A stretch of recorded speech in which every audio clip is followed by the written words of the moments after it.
మీరు కనుక గమనిస్తే అదానీ గురించి జేటీడీపీ హ్యాండిల్స్ లో ఒక్క పోస్ట్ కూడా లేదు. ఎందుకంటే జగన్మోహన్ రెడ్డి అదానీ దగ్గర నుంచి కాదు పవర్ కొంది.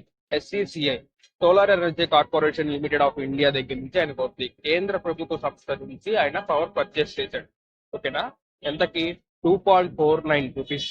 ఓకేనా? అంతకుముందు మన చంద్రబాబు నాయుడు గారు దాదాపు 5 రూపీస్ వరకు కూడా పర్ యూనిట్ కొన్నారు. మరి జగన్మోహన్ రెడ్డి టైంలో కరెంటు బిల్ ఎందుకు పెరిగింది అని చెప్పి మీకు అనుమానం రావచ్చు. 86,000 కోట్ల వరకు అప్పులు పెట్టారు. ఓకేనా? ఎప్పటి నుంచి? 2014 నుంచి అప్పులు పెడితే వాటిని తీర్చడానికి కోసం ఆ అప్పులు 36,000 కోట్ల వరకు జగన్మోహన్ రెడ్డి గారు తీసుకొచ్చారు.